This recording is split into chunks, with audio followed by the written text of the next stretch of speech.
Hai, memegang token besi hitam. Topeng di atas kota Liu Tian tampaknya tidak menghalangi mereka untuk masuk. Jadi 4 orang Qin Yi Chen juga langsung masuk ke dalamnya dengan beberapa orang.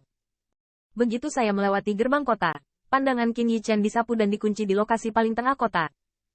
Ada sebuah gedung yang sangat tinggi, dan atmosfer yang sangat besar terpancar darinya, yang sangat menakjubkan. Ada pavilion Raja Abadi, tempat pusat kekuatan alam Raja Abadi berada. Di antara keraguan Qin Yi Chen, suara Sui Qitian terdengar pelan di telinganya. Apakah Raja Abadi? Mendengar ini, mata dan pupil Qin Yi Chen sedikit menyusut. Ketika dia mendengar tingkat pembangkit tenaga listrik ini, bahkan dia tidak bisa menahan ekspresi muram di matanya. Pusat kekuatan Immortal Monarch Realm telah dipuja sebagai Emperor Realm di benua 10.000 benua. Di benua 10.000 benua, keberadaan alam kaisar yang pernah mendominasi benua ini telah menghilang sejak lama. Berapa banyak level Immortal Monarch yang dimiliki Stream Tian City? Qin Yi Chen mau tidak mau bertanya sedikit saat arus orang bergerak maju. Selain Tuan Kota, 36 dari 4 teratas jahat, semuanya adalah pusat kekuatan tingkat Raja Abadi. Ditambah 2 tetua tamu lainnya, harus ada 7 dari mereka. Sui Qitian mengerang sedikit dan berkata, 7 hormat. Mendengar ini, sudut mulut Qin Yi Chen tidak bisa ditarik dengan ganas. Saat mendengarkan catatan Hanyan tentang Tuan Kota-Kota Liu Tian, dia berpikir bahwa Kota Liu Tian didirikan oleh Tuan Kota dan 1 atau 2 pembangkit tenaga listrik tingkat Raja Abadi.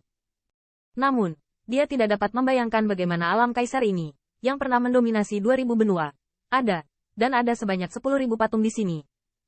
Hanya aliran kota Tian, kekuatannya mungkin cukup untuk dibandingkan dengan 10.000 benua etnis selama periode dominasi rasial 4 dewa besar. Hanya Tuan Kota dan 2 tetua tamu lainnya, 2 roh jahat yang ganas, yang mendirikan kota Liu Tian, datang ke sini dengan namanya. Sepertinya merasakan keraguan Qin Yi Chen, Sui Qitian terus menjelaskan. Berkelahi. Tampaknya perang asli juga berdampak besar pada lembah sungai. Mendengar ini, mata Qin Yi Chen sedikit membeku dan berbisik. Hehe, pertempuran memang mengguncang lembah sungai di awal. Tapi pembelotan 36 sa bukan hanya karena pertempuran itu. Hari-hari genangan darah menggelengkan kepala, kata N. Mata Qin Yi Chen berkedip dengan keraguan. Pembangkit tenaga listrik di daerah aliran sungai sangat ganas.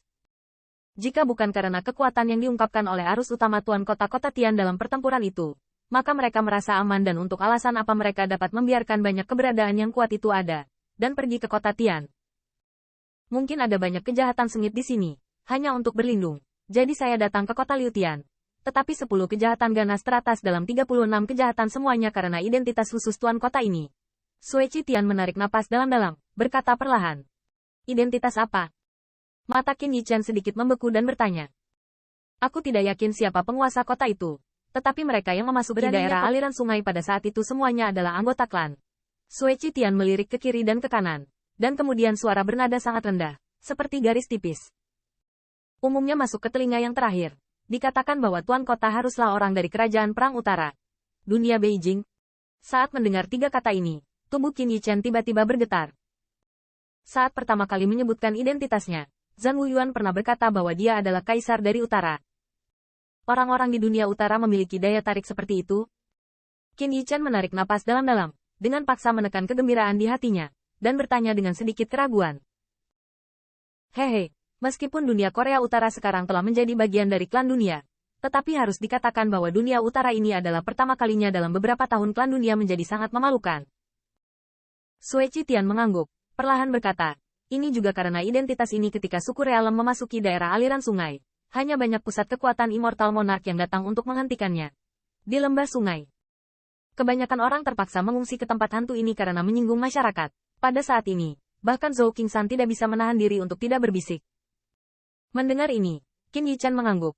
Tampaknya komunitas ini benar-benar penguasa sisi langit dan bumi ini. Setelah mengetahui berita ini, dia tidak bisa menahan perasaan sedikit lebih khawatir. Jika dia benar, musuh di Zhang Wuyuan Kou seharusnya adalah tembakan besar dari Zesu. Di hadapan monster besar seperti Zesu, Zhongwu bisakah Yuan benar-benar bersaing dengannya? Pada titik ini, Sui Qitian dan Zhou Qingshan tidak melanjutkan bicara. Jelas, meski berada di daerah aliran sungai, mereka tetap tidak berani menyebut topik ini. Melihat ini, Qin Yi Chen penasaran, tetapi setelah sedikit ragu, dia tidak melanjutkan bertanya. Karena dia tahu bahwa kekuatan Sui Qitian hanya di tingkat alam surga, saya khawatir saya tidak tahu apa yang saya inginkan. Tahu. Orang dalam. Dalam percakapan seperti itu, seluruh kelompok telah menembus aliran kota Tian. Ikut denganku. Setelah menyeberang jalan, Sui Qitian tidak mengikuti arus orang. Dia berbisik, lalu berbalik untuk pergi ke arah lain. Jalan itu tampaknya mengarah langsung ke aliran wilayah pusat kota Tian. Di antara jalan-jalan yang luas, hanya ada beberapa siluet yang sangat kontras dengan keramaian di jalan-jalan lain. Melihat tindakan Sui Qitian, Zhou Qingshan dan Yushuan keduanya menjadi lebih bermartabat. Segera, mereka berdua menarik napas dalam-dalam, hanya untuk melangkah maju dan mengikuti Sui Qitian. Dengan baik. Beraninya orang-orang ini pergi ke sini. Bukankah ini akan menjadi tipu muslihat di kota Tian untuk pertama kalinya? Tidak terlalu mirip. Ketiga orang mereka semuanya adalah pembangkit tenaga listrik teratas Heaven Realm. Apakah mereka ingin menantang posisi 36? Ketika tiga orang di Sui Qitian berbelok ke jalan, suara keras tiba-tiba terdengar di kerumunan sekitarnya. Mendengarkan suara-suara ini, Qin Yichen menggelengkan kepalanya. Tetapi meskipun dia tidak suka menjadi pusat perhatian, tapi saat ini, dia hanya bisa menguatkan diri dan mengikuti langkah mereka.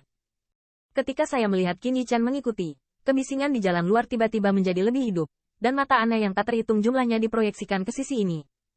Adapun adegan ini, tiga orang di Sui Qitian tampaknya telah mengharapkannya. Warna kulit mereka tidak berubah sama sekali, dan langkah kaki mereka tidak berhenti.